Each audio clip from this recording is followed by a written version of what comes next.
thrilled to have Jess Moskaluke on the podcast today. Thanks for joining us, Jess. Yeah, thanks for having me. This is going to be fun. So you've had quite the career so far. You've won a JUNO. You've won multiple CCMAs. You've had a platinum single with Cheap Wine and Cigarettes. You've had a #1 charting single with Country Girls. Of those aforementioned achievements, or anything I might have missed on that list, what's been the one that has meant the most to you so far? Man, I always have such a diplomatic answer to say that there isn't one favorite, and there really isn't. But sometimes I think that in those moments where I'm doing interviews and people recap, some of these achievements, sometimes that's the thing that means the most, because you don't often take the time to actually sit back and be like, man, I've done a lot before I got to be 30. So, I don't know if there is. I think that, to twist the question a little bit, it's in these moments where I get the opportunity to sit back and be like, whoa, that's cool and impressive.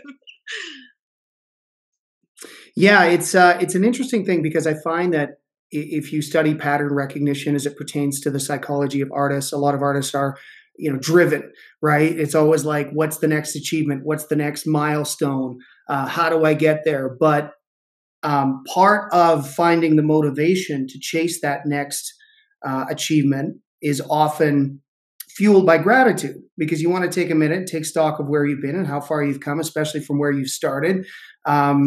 And how do you find your motivation to keep charging forward and keep gunning for new milestones in your career at this point in your life? Yeah. I mean, honestly, it depends on the day. I find that I'm learning that motivation and a natural trajectory of a career is not just like this. It's a lot like this, and there are peaks and valleys, and it really is a roller coaster, even just in terms of my own motivation. I'm working on a lot of really exciting stuff right now, as you personally know, Jim, but there's a ton going on in my career and in my world. And so, like we were chatting a little bit before the podcast started, it's just doing these things that gets me motivated, because I get into a groove and a certain pace, and I'm like, okay, what's next? I'm ready. More on my plate, even if I have too much, more. But there are certain times after that where I kind of get into one of those motivational valleys, where I need a little bit of help to kind of get me motivated sometimes. And maybe I just used all my motivation in those busy periods, and now I'm in a bit of a slump, but it's just not constant. So I think that just doing the work and being passionate about it and excited about the next thing is kind of my motivation. I don't really know if that even makes sense. No, I think that listen, if it works, it works. Who's anyone to argue with that, right? I think one thing that's interesting too, you're a very well-grounded person, well-respected within the artist community, but there is some motivation through healthy competition. Looking over your shoulder a little bit, seeing what other artists are achieving, especially in this weird COVID purgatory time, and then utilizing some of that to go, hey, why don't we try this, this, and this? Yeah, totally. There's a weird balance of that too, because I feel like as artists and even just as people in the music industry, there has to be, like you said, the smallest hair of healthy competition. And I often look at people and artists and what they're doing, and I'm like, oh, I'm so annoyed that I didn't think of that. That's a great idea. And why didn't I, whether it comes to songwriting or marketing or different show strategies, artwork, photography, anything. And what's an example of something you've seen recently that someone else did right that you're like, shit, I wish I would have thought of that? I mean, the first one that comes to mind is maybe a smaller thing, but I've recently, I'm doing research because I'm about to have a photo shoot. So I'm looking for inspiration in terms of all that. And gosh, someone who gets it right every single time is Madeline Merlot. She always has the most beautiful photos. And I don't mean that just she looks beautiful, because of course she always does, but she's so creative, and the colors are vibrant, and the scenes are interesting, and it all flows and ties together so well. So that's not necessarily an example of me being like, oh, why didn't I do that? That's an example of me being like, how do you do that so well? Right. And listen, I don't think it's a pejorative or a negative thing to draw some inspiration from people who inspire you, right? By virtue of what they're doing right. Like, I think that's really important to look at what other people are doing. And then rather than be driven by the jealousy of that, be driven by the fact that they're doing it right. And you're like, wow, I can emulate that, but in my own way.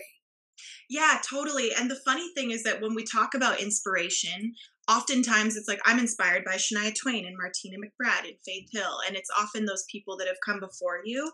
But really, I'm inspired by so many artists that are doing the same thing at the same time as I am. Like I said, Madeline is a big one. I think that I look at what she's doing and I'm just like, man, I could be doing so much more. And it makes you want to up your game, not to be better than her, but like, hey, this is the bar that, she's setting, and like, I need to level up because she's making it look easy. And you've been at this for a while now. So, how early in your life did you know that you were destined to be an artist? And then what did that process look like early on for you? I don't know. It's so funny because destined is a hard word for me to feel like I can live up to. I guess I was destined to be an artist because it just kind of happened. But you always question that some days. But basically, I started singing like at all, just as a hobby, when I was probably 14, maybe 15. And I just entered every single opportunity, competition, talent show, whatever that I possibly could. Took some vocal lessons just because I love to sing so much. I almost never said no, which is funny because now you're my agent and I have someone to say no for me to gigs, which is great. But I really just started doing that until it occupied so much of my time that other things were on the back burner. So I was in university and I was needing to travel to Los Angeles or Denver to record YouTube cover videos once a month for a week. And for an additional week every month, I was writing in Nashville. So I was trying to be a full-time student, but I was spending 2 weeks of every month in America doing music. So I And guess why were that it you was recording maybe in them that in moment. America? Just because that was kind of where the circle was that I had found. I ran into two gentlemen that I loved working with, both Tyler Ward and Jake Coco. Tyler was in Denver at the time and Jake was in LA. And they just got it right. And we just clicked, and there was great personal relationships there. And there was just a bit of a circle there, I guess, if that makes sense. That's kind of where the YouTube industry was it was the hot spot, I guess. Right. That was sort of the mecca for it at the time. And YouTube is a platform that you were able to get in early on, take full advantage of, and it precipitated many other things, including your management and record deal. It did, yeah. I had started actually releasing original music to YouTube before I came around to doing covers. And it just became so that I couldn't churn out songs. I couldn't write songs quickly enough to satiate the appetite of my subscribers. So I said, well, these cover songs are already written. Let's kind of revamp them, reimagine them, do our own way. And we can churn them out every 7 to 14 days. We were releasing songs. And so that kind of became the platform that I now can release my own original music to. And like you said, it was the way that Mike Denny, who is one of my managers and the head of my label, he was introduced to my voice. Yeah, you were getting some massive views early on, sort of eclipsing what anybody else was doing in Canada. Do you credit that to the creative and how you were taking these songs and making them your own? Or do you think that it was a combination of the platform growth at the time, the algorithm, and the frequency by which you were actually putting out the content? You weren't leaving it for months at a time. Yeah, it's definitely a combination. I think that there were a few times where we really got it right. And did a song incredibly unique. I was so adamant to Jake Coco that I wanted to do a version of Nicki Minaj's Starships, and I wanted it to be country. And he was like, no, I'm sick of that song. That's so weird. And I was like, please, like, I'm literally begging you. I crossed the border for this. And he agreed and was kind of jokingly playing this guitar riff and like overly countrying this. And I was like, I kind of love that. And then I started singing over it, and he was like, oh man, I can't believe I'm about to tell you that I was wrong and this is going to work. So there were a few times where the music really kind of took the lead. But again, we kind of knew the system and the algorithm at the time. It's changed millions of times since then, but we knew that, you know, you need to try and find out what a popular artist is going to release as their next single, and try and get ahead of it and constantly check the charts and you know, see what song is going to peak and when. So we were watching, at the time it was the iTunes charts, and trying to just really capitalize on what songs were popular and how we could make them our own. Right. So there was like a real cerebral analytic approach to this, but you were also picking songs that you thought would be so far left of center, but that still fit with you creatively. That's a lot of components to manage.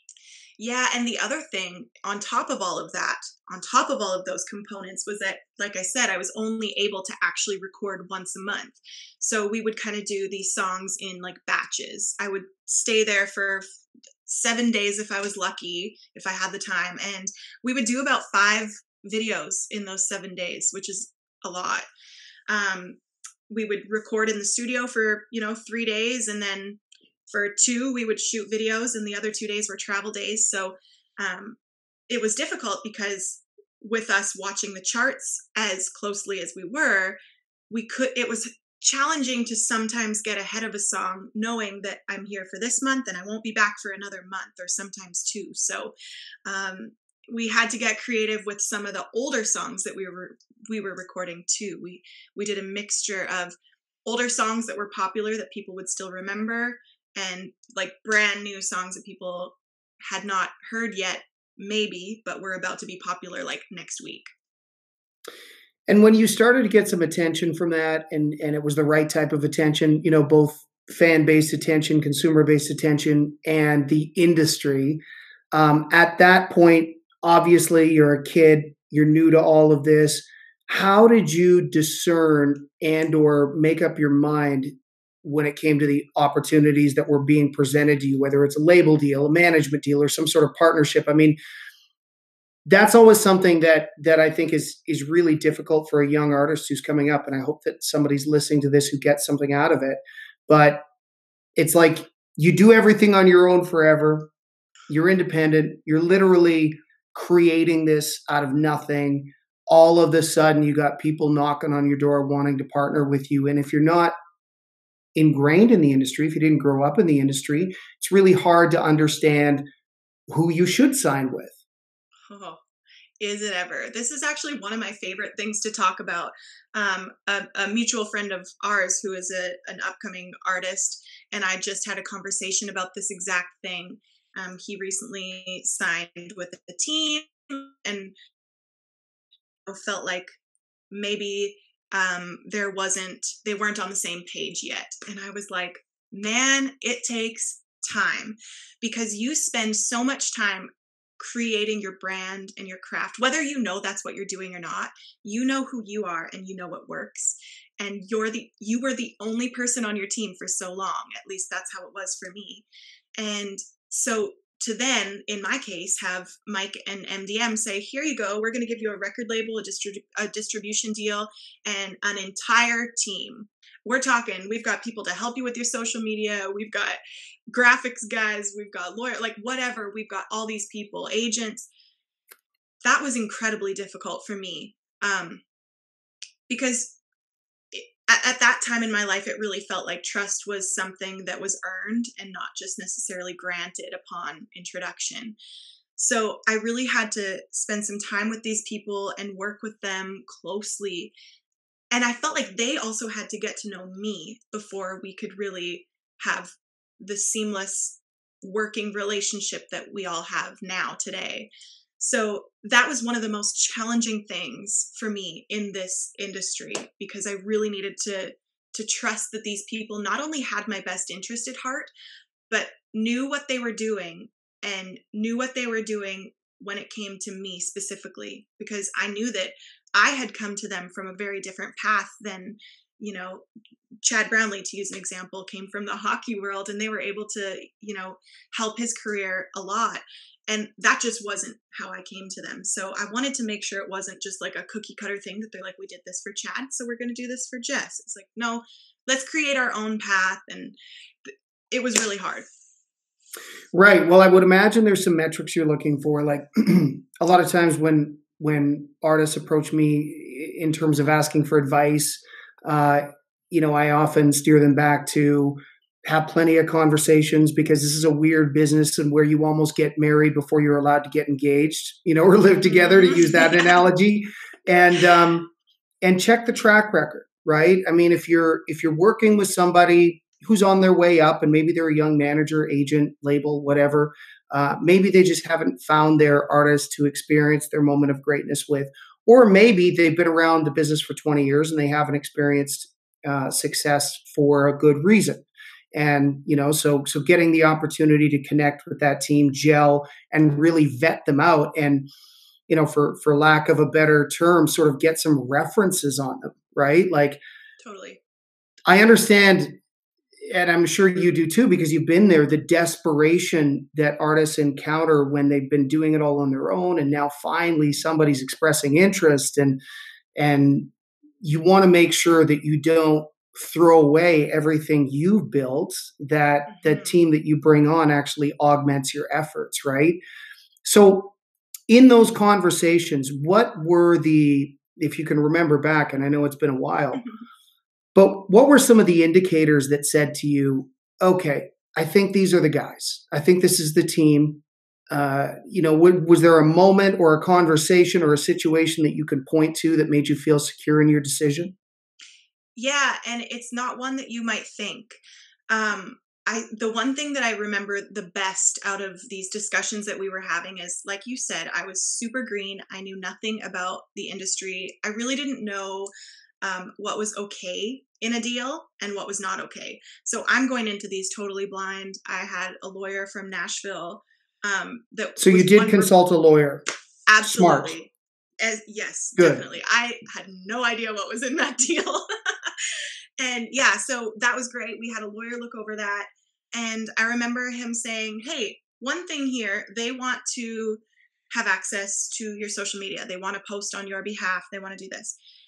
And let me just be clear. In some artists' relationships and in some artists' careers, that's fine. There's nothing wrong with that.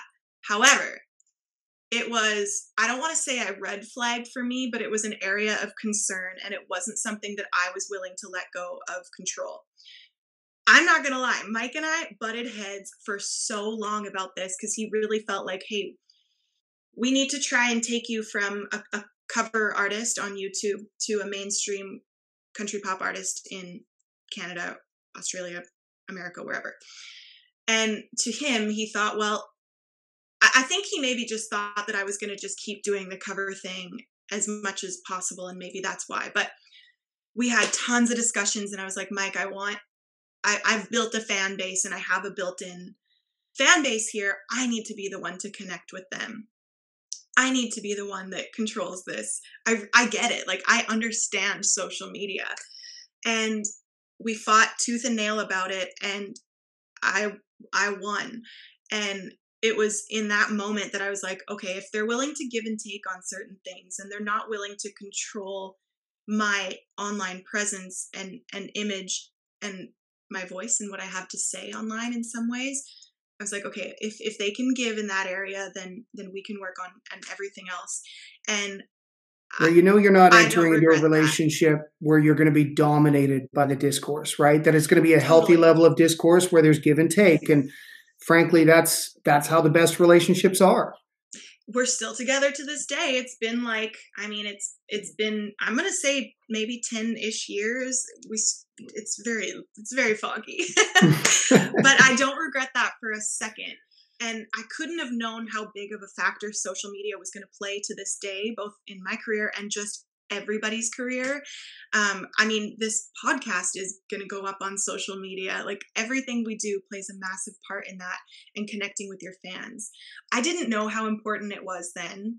I guess I must have had a little bit of a gut instinct knowing that it was important to me, but I don't regret that for a second. Any message that you get from me on any of my verified social media platforms is me and nobody else.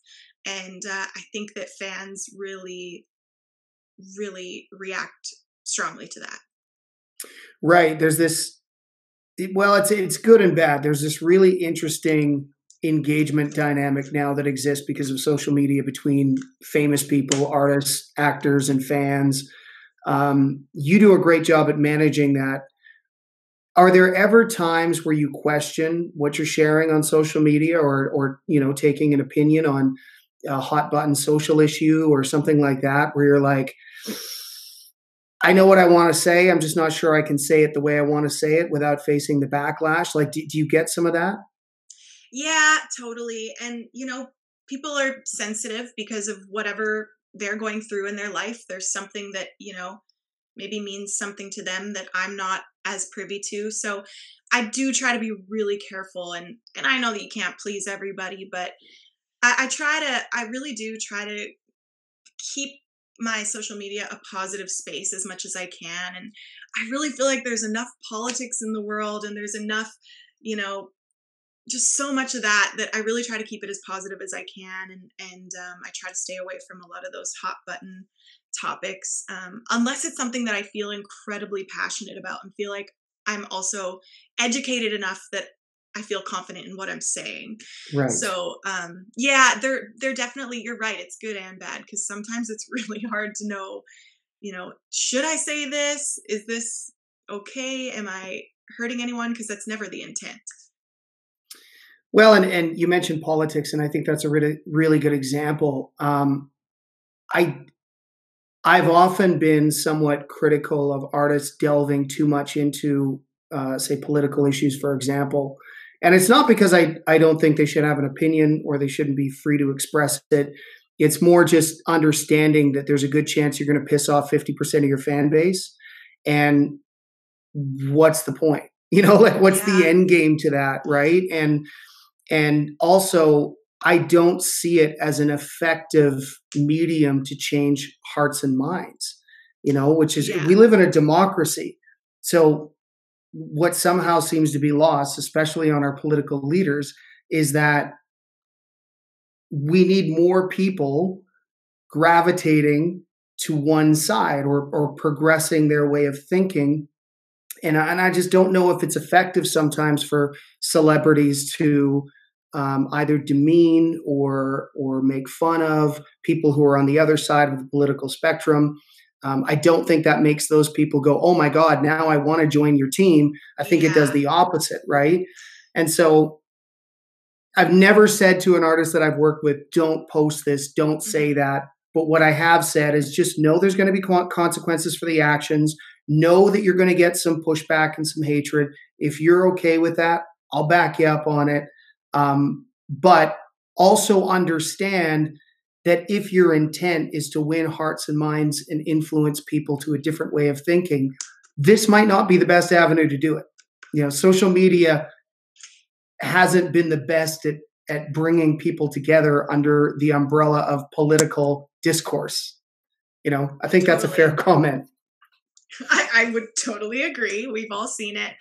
And I think, just to add to that, in addition to all of that, I kind of just want people to do their own research. And my life is very different from yours. So we can have these conversations. We can have conversations having nothing to do with politics. And we might never know who you're going to vote for or who you voted for. And that's okay. Like, I think that's fine. That's just something that if you want to keep private, I think that's fine. I just want people to make up their own minds based on what makes sense for them in their lifestyle. I love that you said that. I love that you said that, because I think part of the I think part of the issue with political discourse, especially, is that sometimes celebrities come across as patronizing. It's like, I know best, and Yeah, maybe in some totally. cases they do. But in many cases, they just happen to have a platform that's made them famous in some realm other than their political expertise. And now they're using that to distribute a political opinion, which they have every right to do. Totally. We But all do. it can affect people. It can affect fans, or it can feel a little uncomfortable for me. Sometimes it grosses me out, and we've talked about this, in phone conversations where it's like, what makes Kid Rock think that he knows everything, when it comes to Yes. politics, or, you go on the other side of the spectrum, and, with any number of artists, and it's like, it's almost like if you're going to preach to people, you're sort of discounting their ability to process information themselves, or do their own research, or develop their own opinions. And you're sort of telling them what to think. And, forced compliance doesn't seem to be an effective strategy. Hey, if Eminem famously came out and said, like, if you're a Donald Trump fan, well, fuck you, and don't Yeah. listen to my music anymore. And it's like, yeah, but isn't the goal to reach those people and bring them around? And how are you going to do that if Totally. you fully cut Yes. off communication with them? Yeah. Isn't that the ultimate goal, is to get everybody maybe with some political diverse thought patterns, but kind of all on the same team, pulling together in the same direction? Yes. Team Totally. America up here, Team Canada. Isn't that what we want? So how do we I do think that if we so. just shun people and cut them off, and tell them that they're terrible human beings if they have questions, or if they've, had different life experiences than us? It just doesn't seem like a good end game. I feel like, I don't, like I said, I really don't talk about that, like about my personal political beliefs in public. I do behind closed doors. I don't even like it then, but I feel like an example of something that maybe I would speak out about as a, as a musician, whether or not I'm popular at the time, I know things about music, and I've lived through it personally. So if someone came out with a political platform that was like, we're going to make sure that artists just completely don't get paid on Spotify now, I would be like, okay, well, here's why that's a terrible idea. Maybe I would speak out if it was one person versus another, and they were like, hey, talking about something that I specifically knew about. Maybe I would use my platform to educate someone on why, because, that if you're not in the music industry, maybe you don't know. And there's a ton of other examples, but I think that's a really great example, though. And that's an example of where Taylor Swift has been very effective in that space, to actually, stand up against big tech and big companies on behalf of artists. She's done that very effectively. And I think that's a really great point. It's like, people sometimes, especially fans, they think everybody in the music industry, because they're famous, they're automatically rich. And so it's very easy to adopt the mindset as a fan of, well, what are you whining about? Like, you're a multimillionaire, and who cares if I get to enjoy your music for less, or if Spotify doesn't pay you guys? Like, what does it matter to me? But the reality is, at some point, there will be no artists if there's no compensation, because artists won't have the ability to continue to do this for less and less and less money, right? So Yeah. I think speaking out on an issue like that, as well, that right, aren't getting paid. It's not just the artists that you see. It's the songwriters and the people that, whether they've had hundreds of hits and make way more money than me, or where they've had their first hit and they're, in between deals trying to pay the rent. Like, there's a lot more people that benefit from that fraction of a penny from your spin than just the artists that you see. Right. And the truth is, those platforms would not exist without the content that they're being provided by virtue of the artist's hard work, and the songwriters and the musicians and everybody else involved in the process. So yeah, that's one that seems pretty simple to align yourself with, and you're speaking from a place of real authority on it. Now, I've worked with you, full disclosure, I've worked with you for about a year now, a little over that. It's been great. But one thing I really admire and respect about you is the ownership that you take as it pertains to all aspects of your career. And we've had some great meetings where you've showed up with a notebook and a bunch of questions and bounced things off of me. And I really respect that, because it's good for an artist to sit in the same room as their agent, manager, and the rest of their team and approach things from the perspective of, okay, I'm going to need you to walk me through this or explain why this is the best thing we should be doing for our career. Have you felt like you've needed to do more and more of that as your career has continued to ascend? Yeah, and I don't know if I feel like I've needed to or if I just feel confident enough. It could just be an age thing. It could be a comfortability thing. It could be a knowledge thing within the industry now. I've been around enough that I know a thing or two, but not all the things. So I think that it's partially that I just feel more comfortable asking those questions, and I don't feel like raising my hand and hoping it's a stupid question. I just don't feel dumb asking questions. If I leave the room feeling like I learned something, whether it's the first thing you ever learned, maybe it's just maybe it's the basics, but I want to know more. I want to know within my own career who's taking care of what. I want to know why we're doing it a certain way. Maybe not always. I also know what I don't know. I know that there are tons of contracts and calls and emails and stuff that you have on my behalf every day that I might never know about because that's why I have you. It's overwhelming to create music and run your social media and do all this in addition to booking your shows. But I do want to know, if you come to me with an offer and maybe it's not, we've had this before where maybe it's not a great money maker, but I'm like, okay, but why? I know I don't just do it for the money, but why this specific gig? And you and I have had many conversations. Okay, well, let's get out there. It's for the fans, especially during, this crazy pandemic. Mm-hmm. There's a reason and there's a strategy, and I want to be involved in that strategy so that I can make sure that every post that I'm making, every move that I'm making, every song that I'm writing can be aligned with that strategy. So we're all working towards the same direction. Right. And speaking specifically to COVID, you're bang on. That's been a situation where a lot of artists have just seen their live income just get gutted.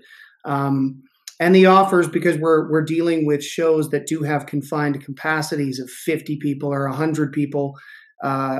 Obviously, if you're selling a ticket at $50 a person in a 50-person show, there's not a lot of money there, right? Mm-hmm. Especially if you back out some marketing dollars or production dollars. So you do want to make sure that you're explaining the why with your artist, and hey, if we go out and do this run of dates, here's where I think you're going to come out in the black financially.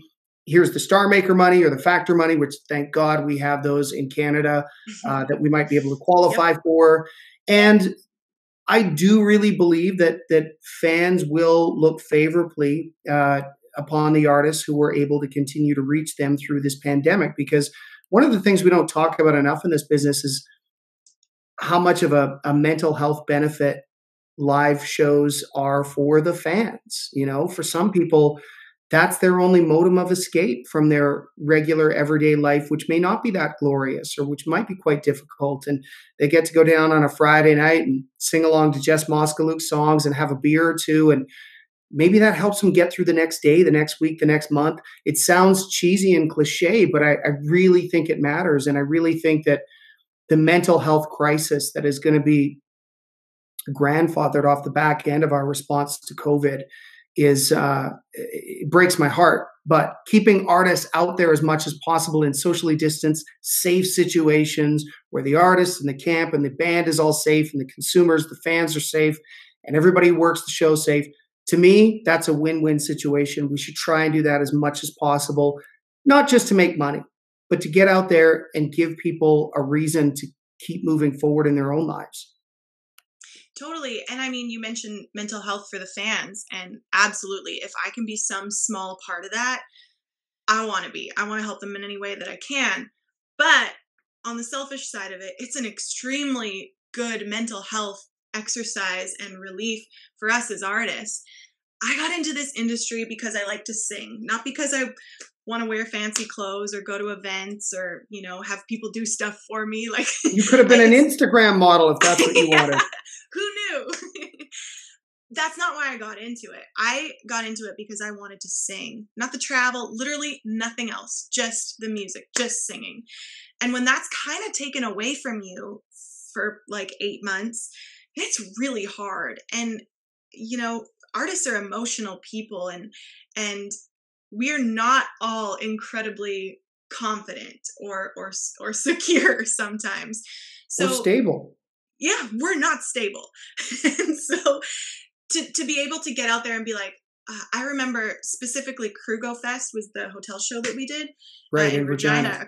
Yeah, I guess it was I think it was July or August. And I will never forget that feeling. That ended up being one of my favorite shows ever in the world.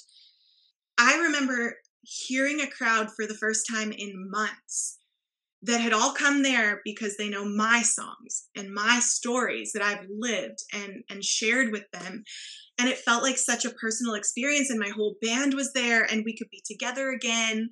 And like, I had to like leave the stage for a minute, and I was like, okay, cry just for a minute and then wipe your face and get back out there, because I was so just relieved. And I was like, okay, this is what I want to do. Like, because for a minute, when you're trapped at home and you're in the same four walls and you're seeing that every day, you're like, should I be doing this? Because some people are back at work and I'm not. Like, is this the right thing for me and my family?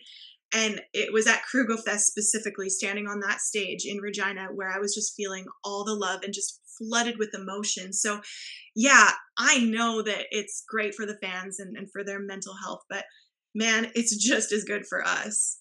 Yeah, I couldn't agree more. It's so great to see artists in their element back on stage, whether it's a drive-in show, something like that hotel show, or even these socially distanced shows that we've been doing. And you know, it's where most artists feel the most at home, and it's where they feel called to be, is up in front of people entertaining. And it's hard for regular folks, I think, to understand that to some degree, because for most people, getting on stage in front of people and being that vulnerable is like the scariest fucking thing in the world. It's like, that's the last place they'd want to be. But for an artist, it's almost inexplicable. It's where they feel the best. And for you to make that realization is really important. Prior to COVID, when was the last time you felt like maybe this wasn't your game, something that you weren't meant to do?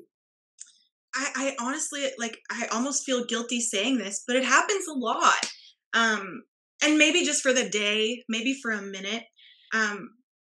You know, there was a moment where we were working so hard to try and get our very first #1 at Canadian country radio, and it didn't happen until my 17th single. I'd had 3 gold records, I think, a platinum record. The fans are buying the music, they're showing up, they're coming to shows, JUNOs, CCMAs, and I was like, why won't my own country, my own radio, my own community embrace these songs? What am I doing wrong?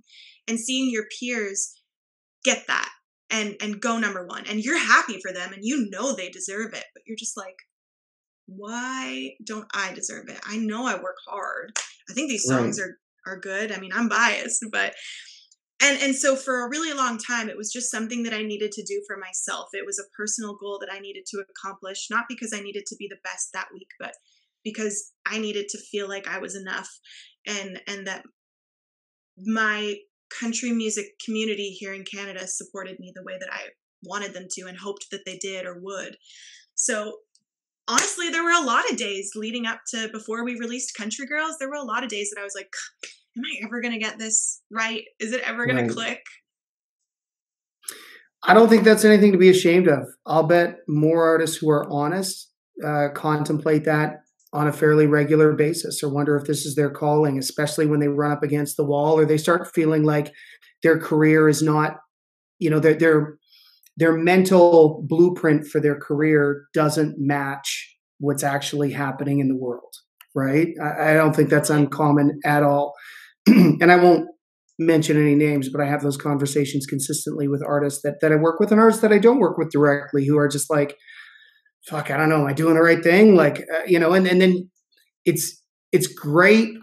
It's great for me as an industry person to go, are you fucking kidding me? Like, of course you're meant to do this. Like, look at where you started versus what you've done and all your accomplishments and all your milestones. And yes, there's more that we need to get to, but that should be a motivation factor, not something that makes you want to stop, you know. And the more you can process it in that healthy manner, the better it feels, right? Instead of feeling like you're spinning your wheels and nothing's going your way. And, I think that I'm really glad you talked about that, because I think that is quite common. And I think that other artists, especially artists who are coming up through the ranks, need to hear that from someone like you to feel like they're not an anomaly and they're not alone with those thoughts. I think that as artists, this becomes our entire life. And anytime anyone ever asks me for advice, I just say, make sure you love it, because it is not just what you do, it is who you are. And there's not a minute of any day that goes by where you're not thinking about it, working on it, dealing with something. Like, it is who you are. And so I think that that's why we have those doubts, because, you can't just walk around being like, I know that I'm made to do this. I know that this is my destiny, and, and I know that I'm good and whatever else. I think Well, and there's if a you're in really that fine headspace all line. the time, you're probably a bit delusional. Exactly. And I think there's a really fine line between being confident and being like, okay, I guess what I'm trying to say is I think that maybe a little bit of that is healthy, because like you said, you don't want to be delusional, but also I think that it's just okay to stay grounded and just check yourself every once in a while. And, then you have people like I have you on my team that's always like, hey, no, you're doing great. Like, I know you don't feel like that today, but you're doing great. And we're going to get this. And hey, by the way, we just got this awesome offer. Like, people who will pump your tires for all the right reasons. And, not just because you need to inflate your head or whatever the case is, but because they need to bring you back to feeling confident so that you can move forward in your career and, do the best that you can. So I think that that's really important. Well, and I think that has a lot to do with you. I always feel that if you're gunning for a new milestone, it's not coming from a place of entitlement. It's way easier to inflate people than it is to deflate people. I still have a hard time with that, where, I Yeah. might have an artist, so why am I not performing on the Junos? And it's like, well, because if you look at the performance or the performers list and you look at our metrics, we're just not there. Not there. And that is a much more difficult conversation, and you have to be much more Yes. tactful having that conversation, right? Or why don't I have a number one? And it's like, well, because here are the streams and the spins on most of the number ones, and here's where you're at, and we're just Yeah. there's a gap, right? And we need to close that gap. And I'm in it Totally. to fight with you, but we can't be driven by entitlement, because at some point you're going to hit a brick wall, right? And it's no good. Interesting that you talk so much about what you love, but there are components to every job, every career that, when you take a look at it holistically, there's things you love and there's things you struggle with. What are the things you still struggle with that you still need to do, but you have to find a way to reframe it to make it necessary for you to engage wholeheartedly in it? Well, I mean, there are little things. This maybe isn't one of the things that I need to engage, but one of the, contrary to popular belief, in my opinion, one of the worst things about playing shows is the travel. And I don't mean like, oh, I have to go to Australia. Oh, I have to go to Nashville. I have to go. Seeing those parts of the world and everything is amazing. But lots of times you just get in and you get out. And so it's the getting there. It's like the planes, trains, automobiles part. That part sucks. I probably don't have to engage with my flight wholeheartedly, so that's okay. But the thing that is really a challenge for me is that I, along with many other people in the industry that are away from home often for their work, miss out on so much. You miss out on, oh my gosh, I missed out on my own grandfather's funeral because there wasn't a flight option for me to get home in time because it was kind of sudden. And like, those are things you can't get back. And it's really hard to put on a smile when you know that your whole family is gathering, to memorialize this man that's been such a huge part of your life. And you're just like, what's up, Toronto? Like, Yeah. that's really challenging. And I think that in moments like that, I mean, not to get too deep, but in moments like that, you just have to be like, okay, I am where I'm supposed to be.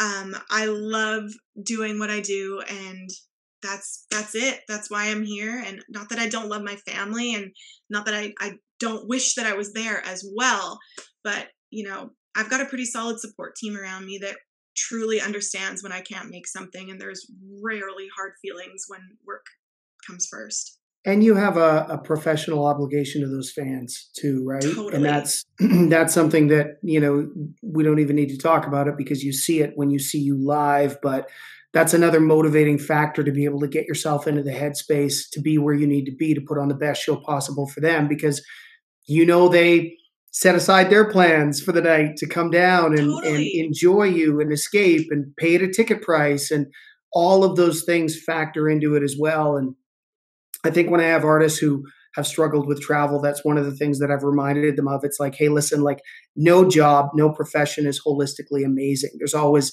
a little bit of give and take within the context of what you love.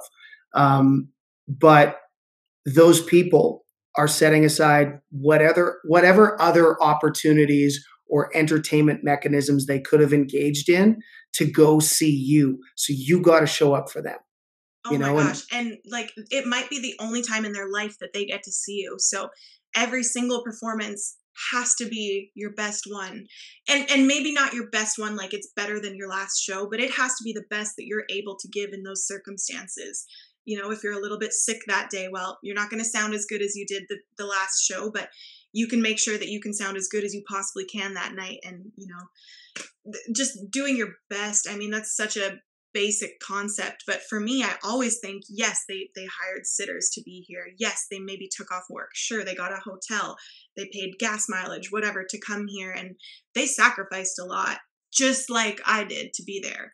So I think that in some ways you're kind of in the same boat, and those people work hard for their money, and they chose to spend that time with you. Then that's how they're spending their money. So I always think that that's kind of cool, and you just want to make sure that they leave there with a positive experience and wanting to come to the next show next time you're in town. yeah, and they paid a ticket. At least you've also dealt with all the trials and tribulations, but you're actually getting paid to be there. So there's that Yeah. aspect too, right? Which is positive. So yeah, it's an interesting dynamic, and I think it's more than fair that people struggle with the travel. I mean, travel can be a real pain in the ass at the best of times, even if you're doing it in style with a nice tour bus or Yeah. first class flights. It's like it can still be um, testing for sure. So I think that's more than understandable. Is there anything in terms of business duties, whether it's social media and keeping up on that, and or managing how much time you spend on it, that sometimes feels a little bit overly obligatory to you? Sometimes. For the most part, I do enjoy social media, but what I enjoy is not so much coming up with captions and strategies and calculating my best times to post. That's the part of it that I'm kind of like, I don't know, I just want to tell everyone what I'm doing today. And it's just not that simple anymore. But what I do enjoy about it is when people do comment, I like to take the time and respond and chat with them. That's the part that's good. But yeah, I really need to watch how much time I'm spending on social media. This has really helped. I started using a scheduling app. So I actually just today, before you and I started chatting, I had spent literally hours scheduling out my posts for the entire month to let everybody know what's coming down the pipe. And that really does help me to cut back. Even though I spent hours on it today, like 4 hours, it helps me to cut back time because that's like 4 hours that I'm not spending today and tomorrow and the next day. Just helps me see everything and have everything organized and in one spot. And then it'll post for me whatever time I need it to go. So that's been really helpful. What app is that?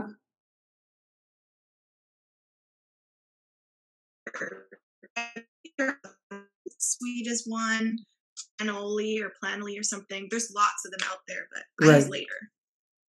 Right. Well, whatever works for you, and if it can help you manage your time so that you can, still have a personal life, which I think sometimes gets lost. I think it's really admirable and commendable that artists are as engaged with their fans as they are, especially you. But there are plenty of artists who are also really engaged and make a real effort to respond to every comment. I think that's great, but I can only imagine how much that takes away from their time to spend with their loved ones and the other obligations they might have in their life. So it's great that you can find a way to sort of manage that more effectively. Yeah, and I think honestly, to be totally candid, this pandemic, I mean, we've talked about this before, but it's terrible. We've lost people. People are really sick and they're losing jobs and opportunities. That's horrible. But the silver lining, at least for me personally, has been that I get to spend every night with my husband. We get to have dinner together. It's the first time in almost 9 years that we've been able to consistently have dinner together almost every night. And you haven't kicked him out yet? No, he slept on the floor last night, but that was his own doing. We don't have to get into that. Yeah. That's none of my business. He may have had a few too many election drinks last night, but fair enough. But well, anyway, it's been so nice he wasn't to alone. Spend that time. Yeah, exactly. You're right. It's been so nice to spend that time together with my family and friends, and just feel like I'm not missing out on so much of my personal life. Sure, it takes me hours to schedule some social media, and sure, you know, when a song comes out, I'm on the phone all day doing interviews and stuff. But I still, at the end of the day, when everybody's offline, I still get to do whatever I want. And I think that I've really taken that was my one goal. It was like, if I can't carve out just a little bit more time for myself after all of this, and if I don't come out of this pandemic rested, then I think I missed the whole point. Right. So that's really nice. You're finding a way to use the best of it to get what you need to get out of it. And I think that's really important for people. And I think everybody has the opportunity to glean something from that in their own lives, regardless of their profession. Here's a hot button social issue that often gets brought up, and I don't want to put you on the spot, but people always talk about the difference between genders in terms of airplay, in terms of success. What do you think what do you attribute it to? Like, there's obviously somewhat of a discrepancy between how many men are crushing at the format versus women. Airplay is a big one that gets talked a lot about. In your experience and from what you've learned so far, what do you think is the gap there? Well, I don't know. I have a few theories. First of all, if I actually knew, if I had the actual all true answer, I would just be like, oh, you guys, it's this. Let's fix it now. Unfortunately, I don't. So I don't know for sure. However, what I think and what I hope is that it seems as though genders in country music are cyclical. And what I mean by that is that in the 90s, it was like Faith Hill, Martina McBride, Shania, Dixie Chicks, Terry Clark, Dixie Chicks, Trisha Conroy, Michelle Wright. Like this, like 5-10 years ago, we couldn't have rattled off that list that quickly of women. So, but we could with men. So part of me wonders, okay, so in the 90s and maybe even early 2000s, it was our turn. The later few years have been the men, and it feels like there's starting to be a little bit of I don't know if I want to say shift, but it's definitely getting better, especially here in Canada. I have to say, we've got a ton of chicks that are like leveling up, moving the needle. And so I have hope. I really don't know why it's cyclical, why we can't all just be amalgamated all the time. I really don't know. I don't know if for a little while there, the women were a little too aggressive in songs like Before He Cheats and Kerosene. Maybe people didn't want to hear that. I have no idea.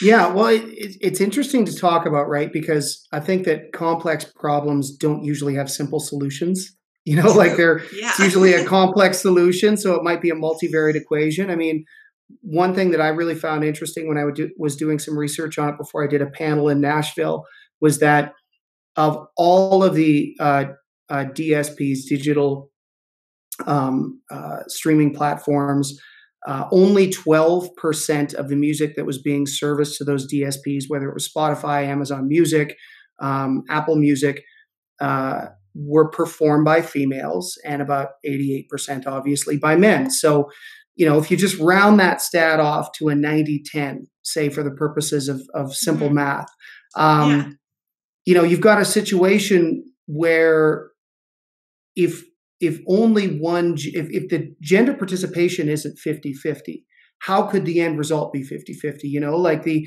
analogy I like to use is if there's a race with 100 entrants and 10 of those are women and 90 of those are men, and the top 10 finishers are 9 men and 1 woman, that's not a sexist race. Yeah, it's just bearing out the proportions, right? So as much as it's tempting right now sociologically, and especially because of the temperature of the discourse, to just go, well, it's sexism and let's just get rid of the sexism. It's like, it's deeper than that, because there's lots of female program directors, right? Mm-hmm. Music directors, lots of female music directors, as there should be. How do we encourage that 12-year-old girl, in Estevan, Saskatchewan, who sings karaoke and writes her own songs in her notebook, and looks at the discrepancy between men and women and goes like, maybe I just don't have a shot, right? Like, how do we give people like that some hope? Because I think, to me, that is the question. Like, how do we get more women engaged in this? And if we can solve that problem, and maybe it is 50-50 gender equality airplay, maybe that's one of the answers. I don't know. But how do we do that? How do we get more people participating from the female gender in order to bring the numbers up to where they should be if we want to talk about equity in the format? Well, I think it's really hard. I'll answer that in 2 parts, because just to acknowledge the 50-50 thing, you're totally right. That's not proportionate. However, sometimes I'm going to use the word correct. I'm not sure if that's the right word to use, but sometimes to correct an issue, you need to overcorrect it. And so that's where I see the 50-50 male-female thing being a good example, because it probably would encourage some more women to be like, hey, maybe I could be one of those women that's on the radio. I'm hearing lots of them now. B, it introduces the listeners to way more females than they were, privy to before. So maybe, I don't know, maybe Mackenzie Porter wasn't their favorite artist because they'd never heard of her until, the last few years when she'd been getting more airplay. So I think that in some ways 50-50 can be really helpful, but I don't actually think it's fair in what I think the word fair means. I don't know if there is a number that's fair. I don't know if we need a number that's like, oh, we should have 3 more, even if it's males, 3 more male songs because the females are taking, I don't know. I think ultimately what we all want on the radio is just good music. But like I said, we all have to do our part in making sure that we're listening to more than what's just on the radio, I think, and just digging in and finding out what you like regardless of gender. But to answer the part of the question about how do we encourage more females to become musicians and to pursue this as a career, I really don't know, because as a female, we do experience some things that men don't. And what I mean by that is, for myself in my family right now, being Clay, my husband and I, we're kind of like, okay, well, when's a good time to have kids? Because although maybe there's never a good time, who knows? It's just, that is the most thing that's always like looming over my head. It's like, when I want to have kids, I don't want to give up a family for a career, but I also don't want to give up a career for a family. And so part of me wonders if women see how all-consuming these careers are, and they wonder, well, maybe some of them chose family. It's not to say you can't have both. I don't know how to do it yet. We're not there yet. But there's a few more of those unique situations that women are put in that men are not put in the exact same way. 100%. Biology is still real. It's still a factor. And, until we sort of get a handle on how we deal with that problem. And I hesitate to even call it a problem, because there's nothing wrong or shameful about, giving up a career for a couple of years in order to do the right thing and raise some kids and end up with a family. Like, there's nothing wrong with that. But, managing those two things are very difficult. Now, there have been some very successful examples of people who have done it right, whether it's Faith Hill, Martina McBride. I would imagine their careers were to a point where they could get some help by the time they were in a position where they wanted to have kids, right? And their fame was built up to a point where they could take a little bit of a creative break and come back, and they were still welcomed back by the fans. They hadn't been replaced by somebody else, right? And Carrie Underwood's another great example. I mean, there's plenty of them out there, but it's a real conversation and a real concern, and something that. Do you have a little visitor there? I do. Speaking of babies, this is all I have, and she's crying for some reason right now. She's like, "I'm your baby." Sorry, that was perfect timing. She's like, "This is all about me." She's like, "Wait, are you leaving again?" Not at all. Not for a while. Yeah. Yeah, it's interesting, and I think it's really important that these conversations can happen. And I think one of the detriments of a PC culture is sometimes we can't have these conversations because, for one reason or another, they're too sensitive, or, you're likely to be labeled something that you might not be if you ask the wrong question or say the wrong thing.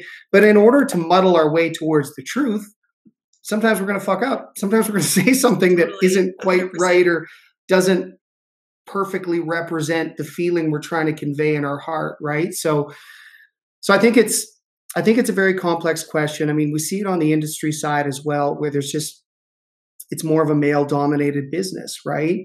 But that being said, the last 10 years, and this is anecdotal, we've seen plenty more female managers, female agents, female record label executives enter into the foray. And as long as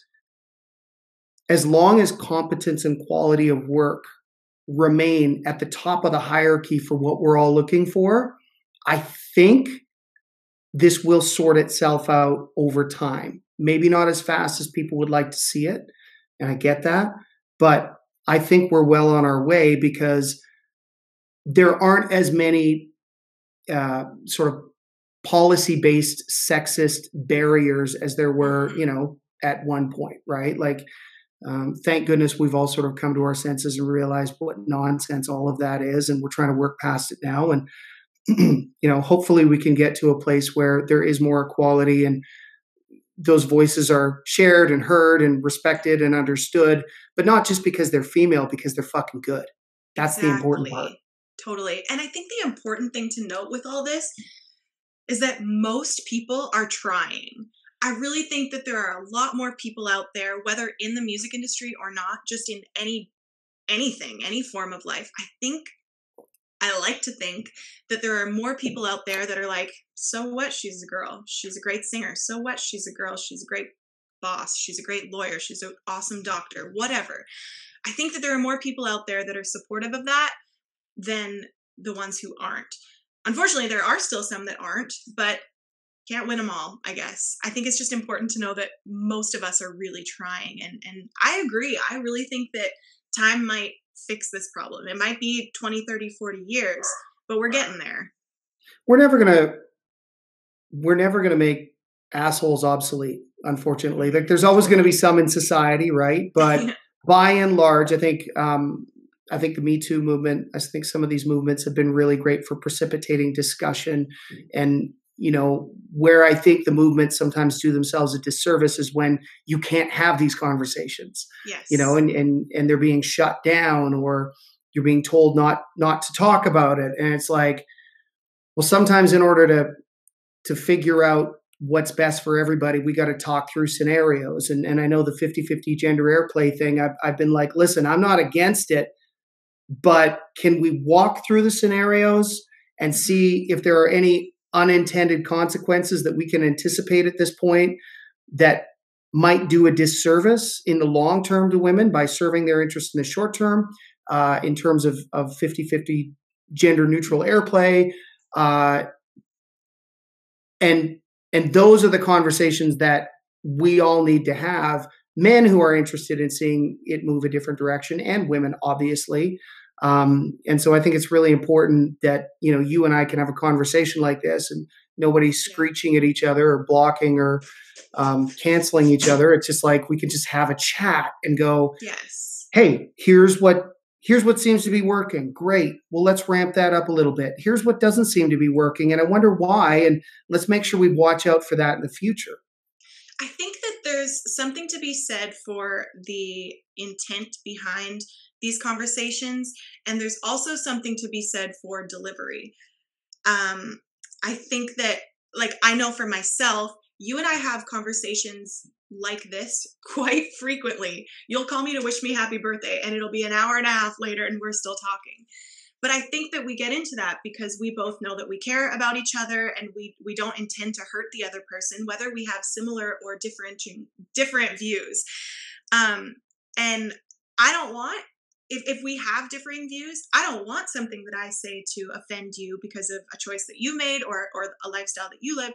So I just make sure that you know that I'm saying this because I care, and I'm not attacking. I'm not aggressive. And I'm like, well, you would think that because you, whatever. So Totally. I think that just, you're a male, really of course. Yeah, you're a male. Of course you don't want me to have totally. success. No, never. So I think, and you know what? In the same breath, I'm guilty of being passionate and sometimes going on the attack with certain people if I don't feel like I'm being heard, or if I don't feel like I'm in a safe space the way that I do right now. I'm like, I can say these things to Jim because he knows my heart, and he knows, you know, what I stand for, and he knows what I mean when I say these things. But it's difficult when you get into situations where people don't see that. Totally agree. And I really love what you said about intent, because I do believe that is that's the nuance that's missed as it pertains to these discussions happening on social media platforms. Yes. It's very hard to gauge someone's intent from a tweet, right? It's like you read it one way and you're like, oh, this guy's being sarcastic and facetious. You read it another way and maybe they're being vulnerable and open, right?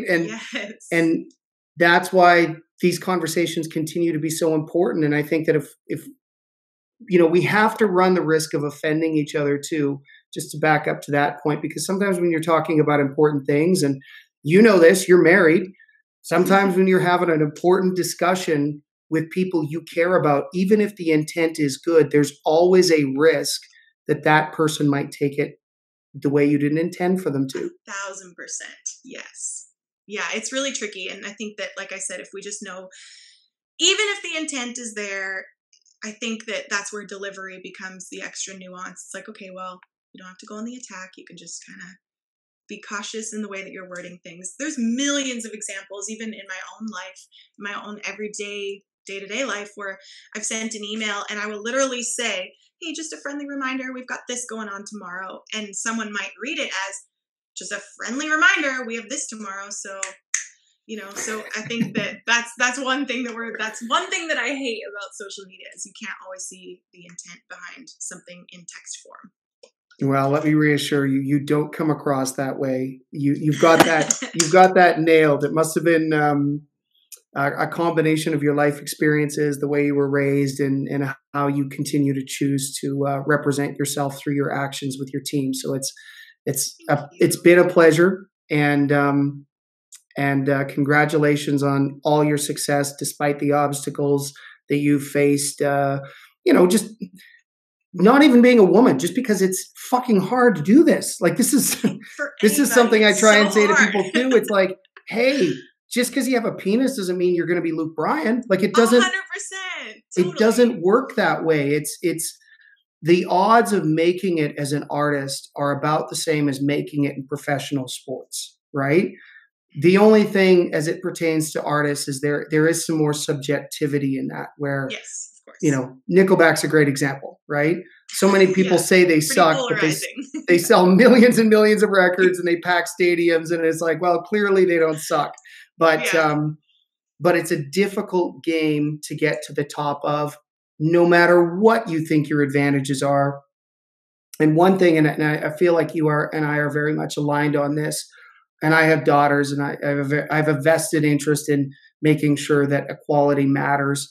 But I'll never, ever, ever preach to them that they don't have as much of a shot at something they want to pursue that feels right to them in terms of a passion or a desire to serve in some realm, which is really what artists do. Because they're a woman, they shouldn't pursue it. You know, like I do think that the downside to some of these discussions when they become very predominant is that, you're almost pushing people to embrace a victim mindset. And that mindset can be very damning because it sort of creates a built-in excuse for people, right? Like if the only reason I don't make it is because of some immutable characteristic, then what happens to me is I become void of the ability to self-evaluate, self-analyze, and go, maybe that job interview didn't go so well, not because of the color of my skin or whatever gender maybe it didn't go well because I wasn't qualified, or I came off as an asshole, or, any number of things, or maybe this just wasn't the right scenario, but what did I learn from it? And when we start to remind people of their immutable characteristics and start to associate those things with perceived limitations, I think that's really dangerous too. And so we have to find a way to be sensitive about eradicating aspects of systematic sexism or racism, but we also can't impose limitations on people by going, you fall into this group, therefore you'll never make it because this, and this is all against you. That's not fair either. Does that make sense? No, it 100% makes sense. And actually, that's kind of one of the concerns that I have about the 50-50 situation, because as a woman, who in this situation, there would be more women on the air if there was 50% women than there are right now in most cases. So as a woman, I don't want to be put on the air just because I'm a woman. I want to be put on the air because I have a damn great song and I worked my ass off writing and recording and whatever. So, and on the flip side, I certainly don't want to be taking away a spot from a man potentially, or anybody really. But in this case, if there are going to have to be some males who then are not able to be on the radio to make room for women, if I don't have the better song, that kind of sucks, because I'm taking away a song that is great from the world to put my not as good song. Maybe that's not the case. My song's not as good because I'm a woman. I just mean if that were the case. So like you said, everything's subjective, so it makes it tricky, but you're right. We have to be careful when we're putting people into boxes like this. And I do have to say that one way that I was really lucky, and I don't know how this ever happened, but when I first started this music career that I didn't know I was starting, no one ever said, well, be careful because you're a girl and it's way harder. I don't think anyone ever said that. It was once I was already totally immersed in it, that I was learning and hearing about some of these injustices and inequalities. And I've lived them, but I wasn't necessarily deterred from a career. No, I totally wasn't deterred from a career because I was a woman. I didn't realize that was a thing until it was way too late. That's awesome. And that's the right attitude, I think. And that's more of an empowered perspective on it, where I'm going to succeed, I'm going to succeed because I'm good, period, because I'm good at what I do. And I was on a panel in Nashville where this was a hot button topic. And, it was interesting because one of the things I said as it pertains to people in the industry, I said, well, I don't know what company it is out there that goes, well, here's a woman and a man. The woman is far more qualified for the job, but we're going to hire this guy because he has a penis. But if that company exists, I'm grateful to be competing against them because I'm going to destroy them over the long term. And so will everybody else, right? Yeah. Like if that is continuing, then it should root itself out based on keeping competence at the top of the hierarchy. And the other thing is you discussed as it pertains to regulation. And I like what you said about sort of forcing 50-50 airplay. It's like when you have kids, I have 2 daughters, Hunter and Maverick, who and you've met. Yeah. There's plenty of times where they want to call upon me or their mom to bring some peace if they're having a dispute between the two of them. That's the nicest way you could have possibly worded that. Yeah. But ever since they were little, it was always us encouraging them to empower them and going, hey, listen, I know you're little, but I know you can figure this out and work through it, and you guys can come to a compromise.